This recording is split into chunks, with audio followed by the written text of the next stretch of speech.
అవును. ఆ ప్రశ్నించే టైంలో రఘురామకృష్ణరాజు గారి మీద జగన్మోహన్ రెడ్డి కక్ష కట్టి మరి ఆయన పుట్టినరోజు రోజునే అక్రమంగా అరెస్ట్ చేయటం, మరి ఆ విధంగా ఎక్కడికి తీసుకెళ్లారో ఎవరికి తెలియని పరిస్థితి, ఏ క్షణాన ఎట్లాంటి బ్యాడ్ న్యూస్ వింటామనే ఒక భయం, అలాంటిది ఆయన్ని ఎంత దారుణంగా చిత్రహింసలకు గురి చేశారు.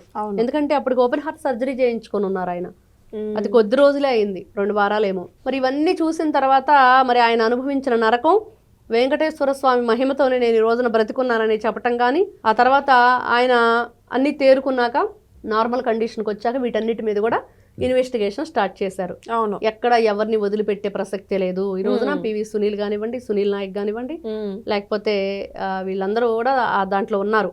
ఈ పిఎస్ఆర్ ఆంజనేయులు ఇట్లాంటి వాళ్ళందరూ, వీళ్ళంతా కూడా ఐపీఎస్లు, పెద్ద పెద్ద రేంజ్లో ఉన్న వ్యక్తులే. మరి వీళ్ళు కూడా ఇలాంటి వాటిల్లో ఎందుకు ఉన్నారు, మరి ఇలాంటి వాటిలో ఈ రోజున వాళ్ళు నిరూపించబడుతుంది వాళ్ళు చేసిన తప్పు.